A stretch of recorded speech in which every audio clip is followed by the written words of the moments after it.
ধনুরাশির বন্ধুরা, মে মাসে আপনার কুণ্ডলিতে এমন একটা ঘটনা ঘটছে যেটা বছরে একবারও হয় না।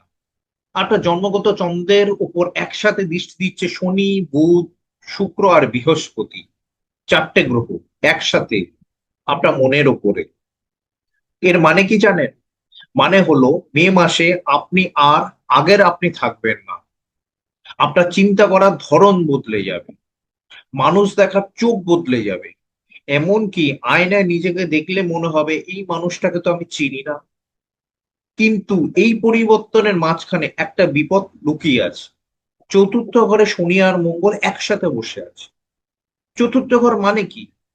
চতুর্থ ঘর হলো আপনার মন, আপনার শান্তি, আপনার ঘর, নিজের ঘর।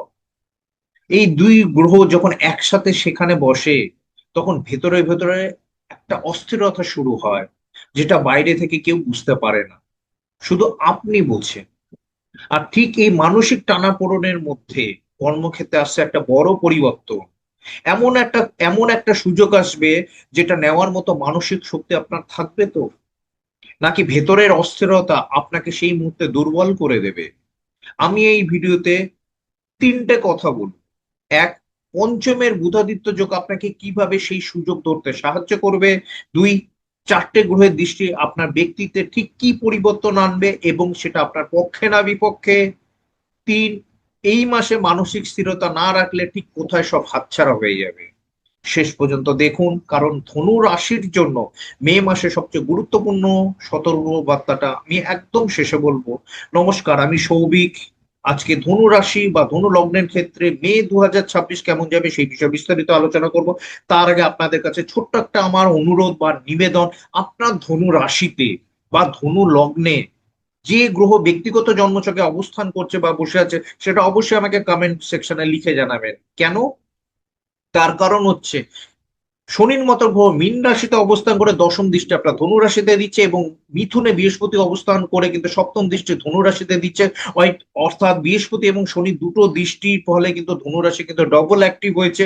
অর্থাৎ আপনার ব্যক্তিগত জন্মছকে যে গ্রহ ধনু রাশিতে অবস্থান করছে সেই গ্রহ কিন্তু ডবল অ্যাক্টিভ হবে, সেই গ্রহের রেজাল্ট আপনি পাচ্ছেন এবং ভবিষ্যতে পাবেন। তাই আপনাদের কাছে আমার একটা রিকোয়েস্ট, যদি আপনারা গ্রহটা বলেন, আমি তার রেজাল্টটা সংক্ষেপে কিছুটা আপনাকে বলে দেবো বা গাইড করতে পারবো। আর যদি ঘর খালি থাকে, অবশ্যই লিখবেন আমার ধনুরাশিতে কোনো গ্রহ নেই। ক্লিয়ার? আর আমার একটা বড্ড ভালো স্বভাব, সেটা হচ্ছে আমি সবার কমেন্টে রিপ্লাই করি। চলুন তাহলে আলোচনা শুরু করি। আমি আজকে মে 2026 আপনার কর্মজীবন কেমন যাবে, আপনার অর্থনৈতিক জীবন কেমন যাবে, আপনার পারিবারিক জীবন কেমন যাবে, আপনার সন্তান ভাগ্য কেমন যাবে, আপনার প্রেম বিবাহিত জীবন কেমন যাবে, আপনার স্বাস্থ্য কেমন যাবে, আপনার শিক্ষা কেমন যাবে, আর বাকি যে তিনটে প্রশ্ন আমি বললাম উত্তর দেবো, সেগুলো সব বিষয়ে আলোচনা করবো। তাই ভিডিওটা একটু লম্বা হতে চলছে। যারা শর্টকাট পদ্ধতিতে ভিডিও দেখতে ইচ্ছুক তারা কমেন্ট সেকশনে অবশ্যই আমি টাইম স্ট্যাম্প করে দিচ্ছি, সেখানে গিয়ে দেখতে পারে। চলুন তাহলে আলোচনা শুরু করি। প্রথমে কর্মজীবন কেমন যাবে সেই বিষয়ে আলোচনা শুরু করি। দেখুন, কর্মজীবন দেখতে গেলে প্রথমে আপনার দশম ঘরের দিকে ফোকাস দিতে হবে। তারপরে আরো গভীর আলোচনার জন্য, আরো বেশি বিশ্লেষণের জন্য ষষ্ঠ ঘর বিশ্বরাশির দিকে ফোকাস দিতে হবে যারা চাকরি করছে, এবং সবশেষে কিন্তু ব্যবসায়ীদের জন্য কিন্তু সপ্তম ঘর যা মিথুন রাশিকে ওপর কিন্তু ফোকাস দিতে হবে, এবং সবার শেষে গোচরে শনি অবস্থানের উপর নির্ভর করবে আপনার মে 2026 আপনার কর্মের জীবন কেমন যাবে। প্রথমে দশম ঘরের দিকে ফোকাস দিয়ে দেখুন, দশম ঘর হচ্ছে আলটিমেট কর্মা। দেখুন, একটা ছক যদি চার্ট যদি রিড করতে হয়, সবার প্রথমে কাকে ফোকাস দিতে হয় জানেন? তার লগ্ন। লগ্ন হচ্ছে মোস্ট ইম্পর্টেন্ট হাউস। লগ্ন সবচেয়ে শক্তিশালী। আমি লগ্ন নিয়ে একটা কমিউনিটি পোস্ট করেছি, ডিটেলস একটা ব্লগ লিখেছি, আপনারা পড়তে পারেন, অনেক কিছু জানতে পারবেন। অবশ্যই কমেন্ট কিন্তু করবেন, পড়ে আপনার কেমন লাগলো। কমিউনিটি পোস্টে কিন্তু আছে লগ্নের অজানা রহস্য নিয়ে একটা পোস্ট করেছি, অবশ্যই দেখতে পারেন। দেখো, ফার্স্ট ইম্পর্টেন্ট লগ্নকে দিতে হবে। লগ্ন হচ্ছে প্রধান শক্তিশালী। তারপর কি, লগ্ন থেকে শক্তিশালীকে চতুর্থ ঘর, চতুর্থ ঘর থেকে শক্তিশালীকে সপ্তম ঘর, সপ্তম ঘর থেকে শক্তিশালীকে দশম ঘর। দশম ঘর হচ্ছে আলটিমেট শক্তিশালী।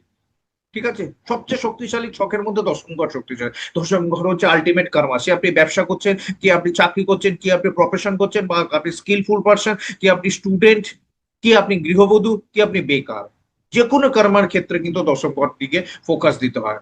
আর কি দশম ঘর? দশম ঘর হচ্ছে আপনার পরিচয়। আপনার পরিচয় মানে সমাজ আপনাকে কি চোখে দেখে, সেটা হচ্ছে দশম ঘর। কর্মক্ষেত্রে কাজের যারা এমপ্লয়িরা আছে তারা আপনাকে কি কি চোখে দেখে, সেটা হচ্ছে দশম ঘর। দশম ঘর হচ্ছে কর্মক্ষেত্রে আপনি কতটা হার্ড পরিশ্রম করবেন, সেটা দশম ঘর। শনি রাহুর মতো গ্রহ থাকলে সবচেয়ে বেশি পরিশ্রম করতে হয়। আবার বুধ কিংবা রবি কিংবা চন্দ্রের মতো গ্রহ থাকলে তাদের যারা তারা যদি চাকরিজীবী হয়, তাদের কিন্তু সেকেন্ড হাফে কিন্তু খাওয়ার পর, লাঞ্চের পর কোনো কাজই থাকে না, তারা কিন্তু রিল্যাক্স করে। ঠিক আছে, এরকম প্যাটার্ন নির্ভর করে। সুতরাং হচ্ছে দশম ঘর হচ্ছে আলটিমেট কর্মা। এই মাসে কিন্তু দশম ঘর active. What is the meaning of active? Active মানে কি? অ্যাক্টিভ মানে ইভেন্ট হওয়া। কি ইভেন্ট হওয়া? কোন ঘরে? দশম ঘর অ্যাক্টিভ। আপনারা জানেন বৃহস্পতি এবং শনি যখন যেভাবে অবস্থান করে, যেভাবে দৃষ্টি দেয়, সে ঘর অ্যাক্টিভ হয়। সেই অনুযায়ী কিন্তু আপনার দশম ঘর কন্যা রাশি কিন্তু অ্যাক্টিভ হচ্ছে। অ্যাক্টিভ বলে কি হয়? ইভেন্ট হবে। তখন আমাদের জীবনে প্রত্যেক সময় সবসময় ইভেন্ট হচ্ছে। সে কর্মের লাইফে ইভেন্ট হচ্ছে, পারিবারিক জীবনে ইভেন্ট হচ্ছে, অর্থনৈতিক ক্ষেত্রে ইভেন্ট হচ্ছে, স্বাস্থ্যের ক্ষেত্রে ইভেন্ট হচ্ছে, সমস্ত কিছুতেই কিন্তু ইভেন্ট হচ্ছে। কিন্তু এমন ইভেন্ট হবে যখন এক প্ল্যানেট অ্যাক্টিভ করে বৃহস্পতি শনি, তখন সেই ইভেন্টটাকে আমরা মনে রাখি, সারা জীবন মনে রাখি, বা মনে থাকে, বা মনে রাখার মতো ইভেন্ট অ্যাক্টিভ হলে হয়। অর্থাৎ কর্মের লাইফে কিন্তু আপনার ইভেন্ট হবে। ক্লিয়ার? তবুও আমি বলছি, দেখুন একটা কথা, এই আই মিন দ্যাট রাশিফল কিন্তু একটা এভারেজ আলোচনা। এভারেজ আলোচনা মিনস একটা গড় আলোচনা। তার কারণ হচ্ছে ব্যক্তিগত জন্মছকে আপনার গ্রহের অবস্থান এবং দশা এবং অন্তর্দশার উপর নির্ভর করবে আপনার মে 2026 কেমন যাবে। আর যখন বৃহস্পতি শনি রাহু কেতুর মতো ধীরগতি সম্পূর্ণ গ্রহরা, আরো যে 5টি দ্রুতগতি সম্পূর্ণ গ্রহরা যখন আপনার ব্যক্তিগত জন্মছকে কোন যে ভাব এবং যে প্ল্যানেটকে অ্যাক্টিভেট করে, তার উপর নির্ভর করে ডেইলি ইভেন্ট, মান্থলি ইভেন্ট এবং ইয়ারলি ইভেন্ট। তখন 2 মিনিটের জন্য আমার ভিডিও দেখতে এসেছেন কেন? আমি আপনাদের মিসগাইড করবো? হ্যাঁ? তো যথারীতি আপনার কন্যা রাশি অ্যাক্টিভ। অ্যাক্টিভ হলে ইভেন্ট হবে, চাকরি পরিবর্তন হতে পারে, নতুন চাকরি প্রাপ্তি হতে পারে, চাকরি ক্ষেত্রে প্রমোশন হতে পারে, চাকরি ক্ষেত্রে ট্রান্সফার হতে পারে, চাকরি থেকে ব্যবসা হতে পারে, বা নতুন ব্যবসা শুরু করা হতে পারে, ব্যবসা ক্ষেত্রে পরিবর্তন হতে পারে, ব্যবসা ক্ষেত্রে দায়িত্ব বৃদ্ধি হতে পারে, ব্যবসা সম্প্রসারণ হতে পারে, ব্যবসার আইটেম চেঞ্জ হতে পারে, এতগুলো হতে পারে। আবার কি চাকরি চলেও যেতে পারে, ব্যবসা আবার লস করতে পারে। তো দশম ঘর অ্যাক্টিভ, এতগুলো বিষয় কিন্তু ঘটবে। এই জন্য আপনার ব্যক্তিগত জন্মছকে গ্রহের অবস্থানের উপর ডিপেন্ড করবে। যদি আপনার মীন রাশিতে বা কন্যা রাশিতে কিংবা ধনু রাশিতে কেতুর মতো গ্রহ অবস্থান করে, তাহলে কিন্তু আপনার চাকরির ক্ষেত্রে লস বা হেভি পরিশ্রম, কাজের চাপ প্রচুর, ব্যবসার ক্ষেত্রে কিন্তু লস হতে পারে, বা প্রচুর পরিশ্রমের পর সাফল্যতা এটাও হতে পারে। আর যদি বৃহস্পতি শুক্রের মতো ব্যক্তিগত জন্মছকে গ্রহরা যদি মীন, কন্যা এবং ধনুতে অবস্থান করে, তাহলে কিন্তু প্রভাব হবে। প্রচুর লাভ, প্রচুর প্রফিট আসবে। ক্লিয়ার? ওকে। চলুন দশম ঘর অ্যাক্টিভ। এবার দশম লর্ডের অবস্থান থেকে, দশম লর্ড কোথায়? দশম লর্ড কি? বুধ। কোথায় বসে আছে? মাসে 15 দিন, প্রথম 15 দিন কিন্তু বুধ কিন্তু যথারীতি আপনার পঞ্চমে বসে থাকবে। পঞ্চমে মানে মেষ রাশিতে রবির সাথে বুধ বসে থাকবে। রবি বুধ একসাথে কিন্তু বুধাদিত্য যোগ করবে। বুধাদিত্য যোগ কি করে? শুধু সৃজনশীলতা প্রদান করে?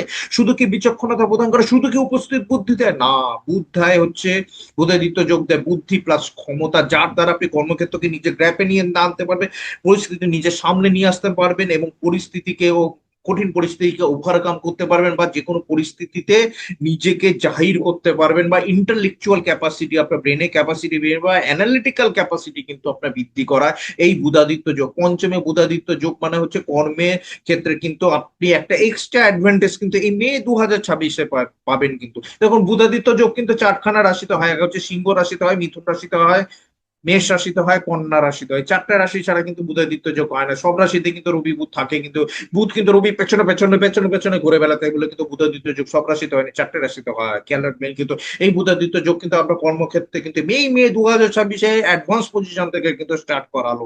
ক্লিয়ার? ওকে। আবার কি, রবি কিন্তু আপনার নবম লর্ড, বুধ ইকুয়াল টু দশম লর্ড, মানে রবি এবং বুধ কিন্তু একসাথে আছে মাসের 15 তারিখ পর্যন্ত। তার মানে কি, ভাগ্যে নবম মানে ভাগ্যের সাহায্য, নবম মানে হচ্ছে উপরে গডের ব্লেসিং, নবম মানে হচ্ছে উম, পিতা মাতা আশীর্বাদ, নবম মানে হচ্ছে পিতৃপুরুষের আশীর্বাদ, নবম মানে হচ্ছে ইষ্টদেবের আশীর্বাদ, নবম মানে হচ্ছে আগের জন্মে ভাগ্যের সাহায্য লাভ। তাই না? এগুলো পাবেন, এগুলো হবে। কোথায় হবে? কার্মিক জীবনে পড়বে। কোথায় হবে? সামাজিক জীবনে পড়বে। কোথায় হবে? পারিবারিক জীবনে পড়বে। এর প্রভাব আসবে, ভাগ্যের সাহায্য অবশ্যই পাবেন। তাছাড়াও কিন্তু এই নবম লর্ড বুধ, এই দশম লর্ড বুধ, সে কিন্তু 15ই মে কিন্তু যথারীতি বৃষ রাশিতে যাবে, ষষ্ঠে যাবে। ষষ্ঠ ঘর মানে কি? চাকরিজীবীদের ঘর, যারা সেবা করছেন তাদের ঘর। অর্থাৎ যারা 15 তারিখের পর কি নির্দেশ করছে? চাকরির মাধ্যমে কর্মপ্রাপ্তির নির্দেশ করতে হচ্ছে। যারা চাকরি করছে তাদেরও কিন্তু প্রফিট হবে। ক্লিয়ার? তো আলটিমেট যদি আমি দশম ঘরের পজিশন দেখি, দশম ঘরের পজিশন ভালো। শনি অ্যাক্টিভ করে রেখেছে, এবং দশম লর্ডের পজিশন অতি উত্তম। আরো আমি আসছি, আরো অ্যাডভান্স আসছি। ওয়েট করুন, ওয়েট করুন। হ্যাঁ, ধীরে ধীরে বলি। তো দশম লর্ড কিন্তু আমি 100-তে 100 দিলাম। এবার আর একটু গভীরে যাই। এবার যাই হচ্ছে চাকরিজীবীদের কি হবে। চাকরির ঘর কোথায়? বৃষ রাশি। সেই বৃষ রাশিও কিন্তু শনি কিন্তু মীন রাশিতে অবস্থান করে, তৃতীয় দৃষ্টি দিয়ে বৃষ রাশিকে অ্যাক্টিভ করে রেখেছে। অ্যাক্টিভ করা মানে ওই একই, চাকরির ক্ষেত্রে পরিবর্তন, দায়িত্ব পরিবর্তন, নতুন চাকরি প্রাপ্তি, বা চাকরির ক্ষেত্রে পদমর্যাদা বৃদ্ধি। আর কেতুর মতো গ্রহ যদি বিশ্বরাশ্রিত হয়ে থাকে, চাকরির ক্ষেত্রে হেভি লোড, বা চাকরিটা চলে যেতে পারে। ব্যক্তিগত জন্মছক। আবার শুক্রের মতো গ্রহ যদি বিশ্বরাশিতে বসে থাকে, চাকরির ক্ষেত্রে প্রমোশন। রবির মতো করে বসে থাকবে, চাকরির ক্ষেত্রে প্রমোশন হবে। তা হলেও কিন্তু বুধ কিন্তু যথারীতি কিন্তু দশম লর্ড হয়ে সে কিন্তু বৃষ রাশিতে কিন্তু অবস্থান করবে মাসের 15 তারিখ পর্যন্ত। আবার কি ষষ্ঠ লর্ডকে শুক্র, শুক্রও কিন্তু 14ই মে পর্যন্ত কিন্তু বৃষ রাশিতে অবস্থান করবে। তাহলে ষষ্ঠ লর্ড ষষ্ঠ চাকরির ক্ষেত্রে প্রতাপ বাড়বে, চাকরির ক্ষেত্রে প্রমোশন হতে পারে, সমস্ত কিছু কিন্তু চাকরির ক্ষেত্রে হতে পারে। এটা কিন্তু নতুন সুযোগ কিন্তু দিচ্ছে। এটার পেছনে কিন্তু একটা হিডেন কাজ আছে যেটা আমি পরে বলছি। আবার একটা ম্যাজিক প্লেয়ার ম্যাজিক খেলবে, ম্যাজিক হবে, তার কারণ হচ্ছে ষষ্ঠ লটে শুক্র 14ই মে পর মিথুন রাশিতে প্রবেশ করবে। শুক্র কিন্তু মিথুন রাশিতে যখন প্রবেশ করবে, শুক্র মিথুন রাশি কার ঘর? বুধের ঘর। শুক্র কিন্তু যথারীতি মিথুন রাশিতে প্রবেশ করবে। আবার বুধ 15ই মে পর যথারীতি কিন্তু বৃষ রাশিতে প্রবেশ করবে। 15ই মে পর বুধ কোথায় যাবে? বৃষ রাশি মানে শুক্রের ঘরে। আর শুক্র 14ই মে পর কোথায় যাবে? বুধের ঘরে, মিথুন রাশিতে। তার মানে হচ্ছে আমি আপনার বাড়িতে আর আপনি আমার বাড়িতে। তার মানে শুক্র হচ্ছে বুধের বাড়িতে আর বুধ হচ্ছে শুক্রের বাড়িতে, দুজনের মধ্যে হাউস এক্সচেঞ্জ হচ্ছে। হাউস এক্সচেঞ্জে বলে আমরা শুক্রকে বৃষ রাশিতেও ধরতে পারি, আবার বুধকে কিন্তু মিথুন রাশিতেও ধরতে পারি। অর্থাৎ ষষ্ঠ লর্ড ষষ্ঠও ধরতে পারি, আবার সপ্তম লর্ড সপ্তমও ধরতে পারি। পারি কি না? তার মানে সারা সারা মাস জুড়ে কিন্তু শুক্র কিন্তু ষষ্ঠের লর্ড ষষ্ঠে থাকবে। এটা কিন্তু খুব ভালো যোগ।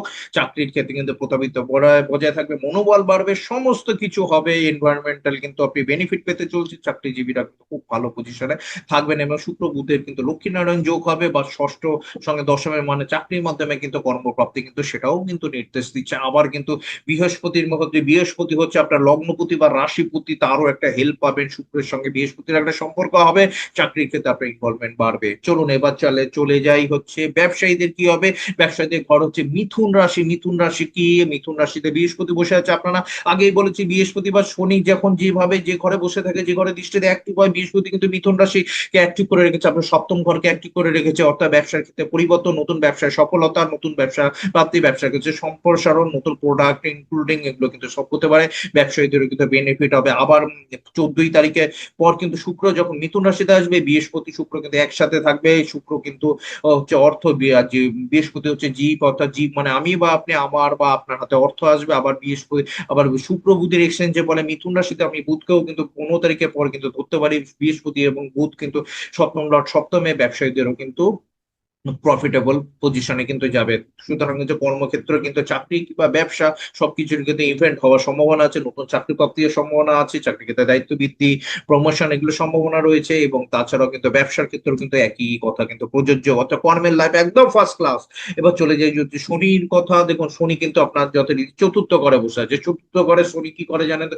চতুর্থ ঘর হচ্ছে কমফোর্টের ঘর, আরামের ঘর। চতুর্থ ঘর আর জন্য আমরা গৃহ বলি, সুখ বলি। যতই আপনার বাড়ি ছোট হোক না কেন, আপনি 5 স্টার হোটেলে 7 দিন থেকে আসুন না কেন, কখন মনে হবে আমি বাড়ি যাব।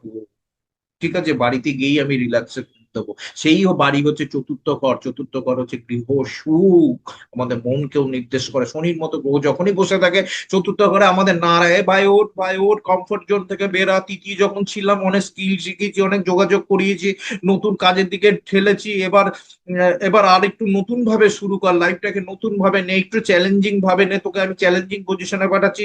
চল ভাই একটু এসিটা একটু কম করে দিই, একটু গরমে থাকার অভ্যস্ত কর, যা একটু রোদে ঘুরে গিয়ে নতুন চাকরি খোঁজ, বা একটু বেশি করে দায়িত্ব পালন করে। এটা কিন্তু চতুর্থ শনি কিন্তু বলে। আর চতুর্থ শনি বলা মানে হচ্ছে শনি কিন্তু শুধু বলছে না, চতুর্থ ঘরে হ্যাকটিভ করে রেখেছে। আপনার জন্মস্থানকে দূরে চান্স হতে পারে, বা আপনি যদি জন্মস্থানে বাইরে ছিলেন, বিদেশে ছিলেন, তাহলে কিন্তু দেশে ফিরতে পারেন, বা বাড়িতে আসতে পারেন, বা বাড়িতে থাকলে কিন্তু আপনি বাইরে যেতে পারেন। আবার শনি কিন্তু তৃতীয় দৃষ্টি যথারীতি আপনার ষষ্ঠ ঘরে দিচ্ছে, মানে শনি বলছে ভাই আর তোকে কমফোর্ট জোন থেকে বের করে আমি নতুন চাকরি পাওয়াচ্ছি, চল পা। বেশ, সপ্তম ঘরে একটি তোকে নতুন ব্যবসা করাচ্ছি যা। আবার দশম ঘরে একটি তোকে আলটিমেট কর্মের মধ্যে আমি ঢুকিয়ে দিচ্ছি। এটা কিন্তু শনি কিন্তু করছে। ঠিক আছে, শনি কিন্তু কিন্তু খবরদার একটা কথা বলে রাখি, যদি মীন রাশিতে, কন্যা রাশিতে, ধনু রাশিতে কেতুর মতো গ্রহ আসে, তাহলে কিন্তু আপনার অবস্থা খারাপ হয়ে যাবে। আমাকে দোষ দিতে পারবেন দাদা, রাশিফল কিছু মেলেনি। হ্যাঁ মেলেনি, ব্যক্তিগত জন্মছকের জন্য রাশিফল মেলেনি। ঠিক আছে, হ্যাঁ। কারণ হচ্ছে রাশিফল হচ্ছে আমাদের পিতৃপুরুষরা লিখে গেছে, আমাদের মুনি ঋষিরা লিখে গেছে, সেটা করে আমরা খাচ্ছি। আমরা ভগবান নই, আমরা নিজেকে ভগবানের জায়গায় বসে আছি। অ্যাস্ট্রোলজার মানে ভগবান না, এখন নিজেকে বলে ভগবান, ঘোড়ার মাথা। ভগবান নয়। আপনার যে প্রফেশন, এটাও আমার প্রফেশন। ঠিক আছে, হ্যাঁ আমি ভগবান নই, যা মুনি ঋষিরা লিখে গেছে সেটা আমি বলছি। তাই আমি এতকে অ্যানালিটিক্যালে বলি, বা এত বুঝিয়ে বলি। কারণ হচ্ছে এটা কোনো রকেট সায়েন্স না, বা গল্পে গুরু কাছে ওঠার মতো না, বা বলে দিলাম আপনি কোটিপতি হয়ে যাবেন, আপনি কোটিপতি হয়ে যাবেন, হয় না। বা বলে দিলাম এত বড় একটা প্রদীপ জ্বালিয়ে দেবে, মা লক্ষ্মী আপনার উপর বরদান করবে, এগুলো হয় না। আজগুবি হয় না। এর জন্য অ্যাস্ট্রোলজিটা ইয়ে হয়েছে, এর জন্য আমি বুঝি বলি, কারণ হচ্ছে আমার বা আপনার পিতৃপুরুষরাই এগুলো লিখে গেছে, মুনি ঋষিরাই লিখে গেছে। সুতরাং যখন লিখে গেছে তার মানে হচ্ছে আপনার মাথাও ঘেলু দিয়েছে, আমার মাথাও ঘেলু দিয়েছে, আপনি বোঝালে কিন্তু আপনি কিন্তু বুঝতে পারবেন। একটা স্টুডেন্ট যদি না বুঝে, একজন যদি না বুঝে, যে বোঝায় তার কমতি আছে, সেই টিচার ভালো না, সেই গুরু ভালো না, সেই স্টুডেন্ট বা কাউকে বোঝাতে পারছে না। আর স্টুডেন্টটা গবেট না, টিচারটা গবেট, গুরুটা গবেট। ক্লিয়ার? ওকে। তো ব্যক্তিগত জন্মছকে গ্রহ অবস্থান তো দশম ঘর, মানে আলটিমেট কর্মের ক্ষেত্রে কিন্তু আপনার কিন্তু 100-এর মধ্যে কিন্তু আমি 100 অবশ্যই আপনাকে দিলাম। এবার ব্যক্তিগত জন্মছকে কপাল পুড়লো কি পুড়লো না দেখবেন। তবে আপনাদের একটা কথা আমি মিস করে গেছি, শনি এবং মঙ্গল কিন্তু 11 মে পর্যন্ত চতুর্থ ঘরে বসে থাকবে। মঙ্গল, শনির সঙ্গে মঙ্গলের সম্পর্ক ভালো না, কারণ হচ্ছে শনির মতো গ্রহ মেষ রাশিতে নিচস্থ, মঙ্গলের ঘরে আমরা, মঙ্গল আবার মকরে, মেষ রাশি মকরে কিন্তু উচ্চস্থ, শনির ঘরে উচ্চস্থ। এর জন্য আমরা যখন শনির রেমেডি করি, শনি ভালো আছে কিনা তার জন্য একটু পাওয়ার দিই, একটু ছোট করে বুস্ট আপ দিই। বুস্টার দিই, শনিকে বুস্টার দিই না, মঙ্গলকে রেমেডি দিলেই কিন্তু শনি অটোমেটিক কাজ করে যায়। এখানেই তো টুইস্ট আছে। ছেড়ে দিন, শনি মঙ্গলের যোগ কিন্তু লিভিং সিগনিফিকেন্স গুলো খারাপ করে, মানে শনি লিভিং সিগনিফিকেন্স মানে আমাদের বডি পার্ট বা যে রিলেটিভ নির্দেশ করে সেগুলোকে, মঙ্গল হচ্ছে ব্লাড, সেগুলোকে ভাইয়ের সঙ্গে সম্পর্ক আপ ডাউন হতে পারে, ঠিক আছে, ব্লাড প্রেশার বাড়তে পারে, সেদিকে রাখবেন। আবার শনি মঙ্গলের যোগ কিন্তু কর্মক্ষেত্রকে একটু ব্যাক বাইটিং হয়, সহকর্মীরা পেছনে টেনে ধরবে, এগুলো কিন্তু হতে পারে, একটু অশান্তি হতে পারে, বসের সঙ্গে চুপ ঝামেলা হতে পারে। 11 মে এর মধ্যে পর্যন্ত কিন্তু একটুখানি হলেও কিন্তু সতর্কতা নিতে হবে। কিন্তু আপনার কার্মা যদি মার্স রিলেটেড হয়, আই মিন দ্যাট মার্স গো রিলেটেড হয়, মার্স গো রিলেটেড মানে আপনি যদি পাওয়ার সেক্টর, এনার্জি সেক্টর বা চুরি কাজ, এগ্রিকালচার, ল্যান্ড ওরিয়েন্টেড কাজ, কনস্ট্রাকশন, এসব বিষয়ের জন্য যদি জড়িত থাকেন, বা আপনি যদি কোনো স্কুলের টিচার হয়ে থাকেন, বা আপনি অ্যাডভাইজার বা শেয়ার মার্কেটের সঙ্গে জড়িত বা এডুকেশন সেক্টরের সঙ্গে জড়িত, আপনার কিন্তু অবশ্যই কিন্তু পোয়া বড়। কিন্তু আবার কিন্তু মঙ্গল আপনার দ্বাদশ লর্ড, আপনি যদি ফরেনে আছেন, বিদেশি সংস্থা বা বিদেশি দ্রব্য বা হসপিটালিটি ম্যানেজমেন্ট বা ইম্পোর্ট এক্সপোর্ট বা যেসব বিষয়ের সঙ্গে জড়িত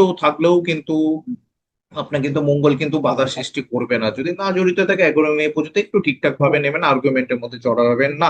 আলটিমেট কিন্তু কর্মভাগ্য কিন্তু এই মে 2026-এ যদি আপনার ব্যক্তিগত জন্মছক সাপোর্ট করে, আপনি ভালো রেজাল্ট পাবেন। আর দশর সাপোর্ট কিন্তু দরকার আছে। চলুন তাহলে এবার নেক্সটটা বলি, হচ্ছে অর্থনৈতিক জীবন। অর্থনৈতিক দিক দিয়ে দেখতে গেলে মকর রাশি দেখতে হবে, সেকেন্ড হাউস এবং 11th হাউসকে দেখতে হবে। দেখুন মকর, আপনার 11 মকর রাশি কিন্তু অ্যাক্টিভ নয়, যেরকম ছিল সেরকম ছিল মকর রাশি। সেকেন্ড হাউস নির্দেশ করে আমি কত অর্থ সঞ্চয় করবো, কোথা থেকে আসবে, আর যোগানটা কোথা থেকে আসবে, যোগানটা কোথা থেকে আসবে, কতখানি আসবে, আর সঞ্চয় কতটা করবো। যেরকম ছিল সেরকমই রেজাল্ট, কারণ সেকেন্ড হাউসে মকর রাশিতে কোনো গ্রহের দৃষ্টি নেই, অবস্থানও নেই। তো যেরকম আছে সেরকম। এবার শনি যেরকম চতুর্থ ঘরে বসে রয়েছে, সেই একই রেজাল্ট পাবেন। আপনার কারমার যদি ল্যান্ড ওরিয়েন্টেড কাজ হয়, বা আপনি টেকনিক্যাল কাজ করেন বা যানবাহন জনিত কাজ করেন, তো এইসব বিষয় দেখাচ্ছে মোটামুটি সেকেন্ড হাউস কিন্তু একই রেজাল্ট দিচ্ছে, উল্টো পাল্টা বলে তো লাভ নেই।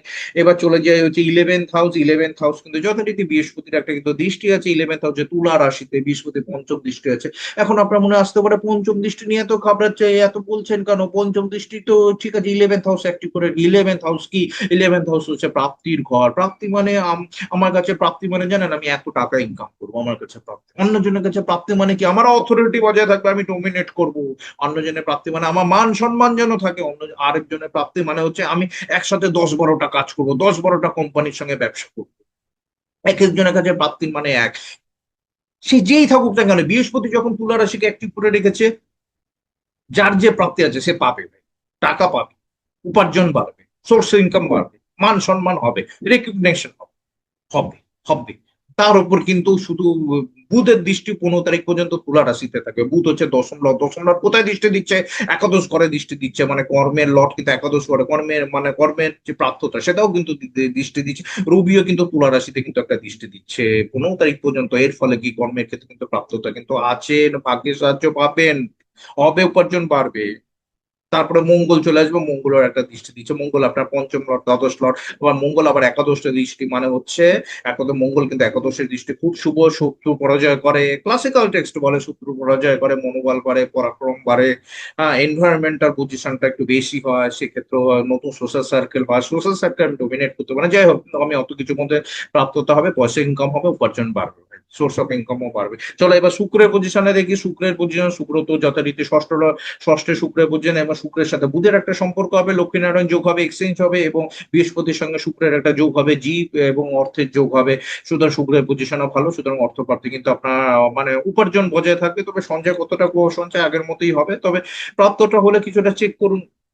খরচ হওয়ার অত কিছু ব্যাপার নেই, কারণ শুক্রের দৃষ্টি কিন্তু আপনার যথারীতি বৃশ্চিক রাশিতে পড়বে। শুক্রের দৃষ্টি আপনার খরচ হওয়ার অতটা কিছু নেই। আবার বুধের দৃষ্টি কিন্তু আপনার দ্বাদশ ঘরে পড়বে, বৃশ্চিক রাশিতে খরচ হওয়ার অতটা নেই। তবে মানসিকভাবে কিন্তু একটা মিথ্যা ব্লেমের শিকার হতে পারে 15 তারিখ পর্যন্ত, একটু সাবধানে থাকবে। মিথ্যা ব্লেমের শিকার হতে পারে, প্রতারণার শিকার হতে পারে রিলেটিভদের সঙ্গে বা বন্ধুর সঙ্গে বা অফিস কলিগ বা পাড়া প্রতিবেশীদের সাথে কিন্তু একটু মনোমালিন্য, মিথ্যা ব্লেম, চিটিং এর শিকার হতে পারে। সেদিকটা একটু শুধুমাত্র খেয়াল রাখতে হবে, না হলে কিন্তু চলবে না। হ্যাঁ, তো তো আলটিমেট কিন্তু অর্থভাগ্য ভালোই আছে, মোটামুটি যেরকম চলছিল চলবে। একাদশ ঘরে পজিশন খুব হাই, আর শুক্র পজিশন খুব ভালো। এবার পারিবারিক জীবনে দেখে, পারিবারিক জীবন সেকেন্ড হাউস এবং ফোর্থ হাউস দেখতে হবে। যথারীতি হচ্ছে সেকেন্ড হাউস হচ্ছে মকর রাশি, যেরকম ছিল সেরকমই চলবে, কুটুম্বদের সঙ্গে রিলেশন যেরকম ছিল চলবে। আর চতুর্থ ঘর হচ্ছে নিজের ঘর, গৃহ সুখ। যথারীতি শনি বসে আছে, তো বাসস্থান পরিবর্তন, হোম রিনোভেশন, নতুন ফ্ল্যাট কেনা, নতুন যানবাহন কেনা, যানবাহন রিপেয়ারিং, ঘরে বাড়ি ঘর রিপেয়ারিং হবে, জমি জমার ব্যাপারে কিন্তু সায় দিচ্ছে। তো মায়ের স্বাস্থ্যটা একটুখানি দেখে শুনে রাখতে হবে। বাবার স্বাস্থ্য মোটামুটি ঠিক থাকবে, গৃহ সুখ মোটামুটি বজায় থাকবে, একটু অস্থিরতা থাকবে, ডিসকমফোর্ট ফিল হবে। কারণ শনির মতো একটা ভারী গ্রহ বুকের মধ্যে বসে আছে, আপনার বুক বা শরীর সুখ হচ্ছে চতুর্থ ঘরে হচ্ছে মনের মধ্যে যদি একটা আপনি ঘুমানোর সময় যদি একটা বড় একটা বালিশ দিয়ে বুকের মধ্যে ঘুমান, আপনার কেমন লাগবে? ভারী ভারী লাগবে। শনি বসে আছে, ভারী ভারী লাগবে। তবে যদি আপনি জন্মস্থান থেকে দূরে থাকেন তাহলে তো অতি উত্তম, বা জন্মস্থান থেকে দূরে যাওয়ার একটা সুযোগ তৈরি করছে, নতুন বাড়ি গৃহ নির্মাণ এগুলো করছে। এবার প্রেম বিবাহিত জীবন আলোচনা করে, পঞ্চম ঘর হচ্ছে প্রেমের ঘর, এবং তারপরে হচ্ছে মেষ রাশি প্রেমের ঘর, সপ্তম ঘর হচ্ছে বিবাহিত ঘর, পঞ্চম ঘরে অ্যাক্টিভ না, তবে পঞ্চম ঘরে রবি বুধ বসে আছে, এবং পঞ্চম লট 11ই মে পর মঙ্গল প্রবেশ করবে। যেরকম ছিল প্রেমের সম্পর্ক সেরকম ছিল, ভালোবাসা বজায় থাকবে, রোমান্স বজায় থাকবে, সবকিছুই থাকবে। খুব একটা যে হাবুক চেঞ্জ হবে তা নয়, ঠিকই আছে, ঠিকই থাকবে। তবে একটুখানি চিটিং এর শিকার হতে পারেন যারা, মানে হচ্ছে মাসে 15 তারিখ পর্যন্ত একটু চিটিং এর শিখতে হতে, মিথ্যা ব্লেম হতে পারে, প্রতারণা হতে পারে। হয়তো দেখা গেলো আপনি কোনো কাজে আটকে গেছেন, আসতে পারছেন না, প্রেমিকার সঙ্গে দেখা করতে যেতে পারছেন না, বা হ্যাঁ, দেখা গেল যে বাসে আটকে গেছেন, জাম হচ্ছে, রাস্তা অবরোধ, মিছিল হচ্ছে, কোনো নেতা মঞ্চে ভাষণ দিচ্ছে। হ্যাঁ, আপনি গিয়ে বললেন সত্যি কথা প্রেমিকাকে, দেখো এই কারণে আমার লেট হচ্ছে, প্রেমিকা বিশ্বাসই করলো না। প্রেমিকা আপনাকে ভাবলো যে আপনি হয়তো কারোর সঙ্গে আবার একটু সময় দিচ্ছিলেন, তো এরকম মিথ্যা ব্লিঙ্ক কিন্তু লাগতে পারে, সেদিকে খেয়াল রাখবেন। আর আপনার সপ্তম ঘরে অ্যাক্টিভ হয়েছে মানে হচ্ছে বৃহস্পতি অ্যাক্টিভ করে রেখেছে, যে সমস্ত ধনুরাশি বা লগ্নে ব্যক্তিরা যারা বিবাহ করতে ইচ্ছুক তাদের ক্ষেত্রে বিবাহ হবে, জীবন সঙ্গে ভালো চেঞ্জ হবে, বিবাহে সুখ বজায় থাকবে, সন্তান প্রাপ্তি। সন্তান এখন কনসিভ হওয়ার সময় নয়, তবে বিবাহ ক্ষেত্রে বৃহস্পতি বসে আছে, বিবাহ তো হবেই, বিবাহ ক্ষেত্রে দায়িত্ব পরিবর্তন হতে পারে। আর কনসিভ না, সন্তান হওয়ার কনসিভ হয়ে গেছে, সন্তান হওয়ার ডেলিভারি হওয়ার সময় আছে। বিবাহ ক্ষেত্রে বিবাহ লাইফ কিন্তু মোটামুটি ঠিক থাকবে। বুধের পজিশন যথেষ্ট ভালো। বুধ শুক্রের সাথে বুধ, বৃহস্পতির সাথে আবার বুধ কিন্তু যথারীতি মিথুন রাশিতে, 15ই মে পর আমরা মিথুন রাশিতে বুধকে ধরতে পারি, সপ্তম সপ্তম। বিবাহ ক্ষেত্রে কিন্তু ঠিকঠাক পজিশন বজায় আছে। আর তৃতীয় রাহু অবস্থান করছে, রাহু কিন্তু সিবলিংস এর বিষয়ে ইয়ে করে, রাহু একটু সত্য পড়া যায়। তৃতীয় রাহু একটু সাহস পরাক্রম বৃদ্ধি করে, ঠিক আছে, চলো ঠিক আছে। তবে তৃতীয় রাহু মাঝে মাঝে একটু না মনের ভেতরে একটা বিদ্যুৎ সঞ্চয়ের সৃষ্টি করে। তবে বৃহস্পতি নবম দৃষ্টি তৃতীয় পড়ার পরে সিবলিংসদের স্বাস্থ্যজনিত ঠিক থাকবে, আপনার সঙ্গে সম্পর্ক ঠিক থাকবে। পেয়ে গেল প্রেম বিবাহিত জীবন, সন্তান বললাম, সন্তান রিলেটেড ভালো আছে, যেরকম চলছিল সেরকম চলবে, হাবুক কিছু কিন্তু চেঞ্জ নেই। ঠিক আছে, যবে সন্তান কিন্তু পড়াশোনা একটু মাসে 15 তারিখ পর্যন্ত একটু ফাঁকি দিতে পারে। এটা চলে গেল সন্তান। এবার চলে গেল শিক্ষা বিষয়। শিক্ষা বিষয় শনি একটি করে রেখেছে, যারা গ্রাজুয়েশন পর্যন্ত হচ্ছে শিক্ষা বিষয় আমূল পরিবর্তন আসবে। আর যারা উচ্চ শিক্ষা করছেন তাদের জন্য হায়ার স্টাডি, অনলাইন এডুকেশন বা শিক্ষার জন্য ভ্রমণ সেরকম দেবে। তবে 15 তারিখ পর্যন্ত পড়াশোনার ক্ষেত্রে মনোযোগ দিতে হবে, অমনোযোগী হওয়ার চান্স আছে, স্ট্রিম চেঞ্জ হতে পারে, বা দূরে কোথাও ভ্রমণ ট্রাভেল হতে পারে পড়াশোনার ক্ষেত্রে। এবার চলে যে হচ্ছে মন মানসিকতা, স্বাস্থ্যের দিকে আলোচনা। স্বাস্থ্যের ক্ষেত্রে আলোচনা করতে গেলে মন মানসিকতা বিচার করতে হবে। চন্দ্র হচ্ছে মন মানসিকতা, লগ্ন হচ্ছে শরীর বা দেহ। তারপর ষষ্ঠ ঘর হচ্ছে কোনো ক্রনিক ডিজিজ হবে, ইনিশিয়াল কোনো অসুখ বিসুখ হবে। অষ্টম ঘর হচ্ছে কর্কট রাশি, কোনো ক্রনিক ডিজিজে আপনি আক্রান্ত হবেন কিনা। যথারীতি আপনার চন্দ্রের উপর কিন্তু একাধিক গ্রহের দৃষ্টি আছে, প্রথম কথা হচ্ছে শনির দৃষ্টি আছে, শনি দশম দৃষ্টি আপনার মন মানসিকতা কিন্তু ঠিক না, লট অফ ট্রাভেলিং হবে, চিটিং এর শিকার হতে পারে, মিথ্যা ব্লেমের শিকার হতে পারেন, বা আপনার যদি একটু ঠান্ডা কোল্ড অ্যান্ড কফের প্রবলেম হতে পারে, আপনার মায়েরও কিন্তু চেঞ্জ হতে পারে, একই রকম হতে পারে, মায়েরও কিন্তু একটু মানসিক ভাবে অস্থির হতে পারে। তার কারণ হচ্ছে চন্দ্রের ট্রাইনে কিন্তু কেতু বসে রয়েছে, চন্দ্রের সঙ্গে কেতুর একটা সম্পর্ক হবে, সম্পর্ক হচ্ছে একটা ডিপ্রেশন আসতে পারে, বাড়িতে জলের পাইপ লাইনে ব্লকেজ হতে পারে, খাবারে ছোটখাটো পতঙ্গ পড়তে পারে, মানসিক ভাব হতে পারে, বা কোনো তীর্থযাত্রা ট্রাভেল করতে যেতে পারেন, তীর্থযাত্রায় ভ্রমণ হতে পারে, শর্ট ট্রাভেলিং হতে পারে, মন মানসিকতা কিন্তু একটু ডিপ্রেশন থাকবে, আপনারও থাকবে, আপনার মায়েরও থাকবে। তবে মঙ্গল কিন্তু 11 তারিখের পর আবার মন মানসিকতায় একটু চঞ্চলতা আসবে, একটু রেস্টলেস ফিল হবে, অকারণে চেঁচামেচি করবেন, বা ভ্রমণ করতে গিয়ে চোট আঘাত লাগতে পারে, অ্যাসিডের প্রবলেম হতে পারে, মুখটা ড্রাই হতে পারে, বুধ চন্দ্রের সম্পর্কের ফলে কিন্তু মিথ্যা ব্লেম লাগতে পারে, বা না করে কোনো কিছু কাজে ব্লেম লাগতে পারে, বা একটু আবেগবশত কোথাও জড়িয়ে পড়তে পারেন, আবেগবশত হয়ে যেতে পারে, বা প্রেমের সম্পর্কের মধ্যে আবেগবশত ফাউল হয়ে যেতে পারে, কর্মক্ষেত্রে আবেগবশত কিছু ভুল কাজ করে ফেললেন, সেদিকে খেয়াল রাখবেন। তাছাড়াও কিন্তু যথারীতি শুক্রের সঙ্গে চন্দ্রের সম্পর্কে বলে বাড়ির মহিলা সদস্যদের মধ্যে কথাবার্তা একটু এদিক ওদিক হতে পারে, মনোমালিন্য হতে পারে, বা লাক্সারি আইটেম বা একটু নিজের হ্যাপিনেস এর জন্য একটু বেশি অর্থ খরচা আপনি করে ফেলেন, সেদিকেও হতে পারে, সেদিকে কিন্তু মনে অর্থ খরচা করে ভাবলেন এই মা আমি কেন এত অর্থ খরচা করে ফেললাম, সেদিকেও কিন্তু মন মানসিকতা কিন্তু একটা চোট আঘাত কিন্তু লাগতে পারে, সেই নিয়ে কিন্তু একটা বাক বিতণ্ডা সৃষ্টি হতে পারে, ঝগড়া হতে পারে পারস্পরিক ইয়ের মধ্যে, সেটা কিন্তু খেয়াল রাখবেন। তার কারণ হচ্ছে শনির মতো আর মঙ্গলের মতো, শনির মতো গ্রহ কিন্তু আমরা চতুর্থ ঘরে বসে আছে, মন মানসিকতা কিন্তু একটা ডিপ্রেশন কিন্তু আপনার জীবনে আসছে। আর যদি আপনার ধনুলগ্ন হয়, শরীর স্বাস্থ্যের বিষয় কিন্তু অবশ্যই অবশ্যই কিন্তু যত্ন নেবেন। আর ষষ্ঠ ঘরে অ্যাক্টিভ মানে হচ্ছে কোন কোন ইনিশিয়াল কোনো অসুখ বিসুখ হতে পারে, কিন্তু সেদিকে কিন্তু খেয়াল রাখবেন। তবে ষষ্ঠে হওয়ার চান্স তবুও খেয়াল রাখতে হবে, যেহেতু ঘরটা অ্যাক্টিভ আছে। তবে অসুস্থ হলেও বৃহস্পতি এবং শুক্রের 14 মে পর একটা কানেকশন হবে, বৃহস্পতি হচ্ছে জীব, শুক্র হচ্ছে ওষুধ, সঞ্জীবনী যোগ একটা সৃষ্টি হবে বৃহস্পতি শুক্রের সঞ্জীবনী যোগের ফলে, কিন্তু আপনি ভালো ডাক্তারের কাছে যেতে পারবেন, বা কোনো উপযুক্ত পথ্যের মাধ্যমে আপনি ওষুধ লাভ করবেন, ওষুধ খেয়ে আপনি সুস্থতা লাভ করবেন। আর ক্রনিক ডিজিজ, অষ্টম ঘরের ক্রনিক ডিজিজ অ্যাক্টিভ হয়নি, সুতরাং ক্রনিক ডিজিজ হওয়ার চান্স নেই। আলটিমেট কিন্তু ধনুরাশির কিন্তু অর্থনৈতিক ক্ষেত্র ভালো, কর্মিক ক্ষেত্র ভালো, পারিবারিক জীবনও মোটের দিক দিয়ে ভালো, শুধু মন মানসিকতা কিন্তু একটু খারাপ আছে, এবং শরীর স্বাস্থ্যের জন্য তো অবশ্যই কিন্তু সাবধানতা নিতে হবে। আর মন মানসিকতা অস্থির হওয়া যাবে না, ডিসকমফোর্ট আপনি ফিল করবেন, সবই ঠিক আছে, ডিসকমফোর্ট হবে, কিন্তু সেদিকে কিন্তু একটু খেয়াল রাখতে হবে। কি কি বিষয়ে খেয়াল রাখবেন সেগুলো ঠিক মনে রাখবেন, আর তারিখগুলোও কিন্তু মনে রাখবেন, একটু ঠিকঠাক থাকবেন। অবশ্যই আপনার মতামত আমাকে কমেন্ট বক্সে লিখে জানাবেন। নমস্কার।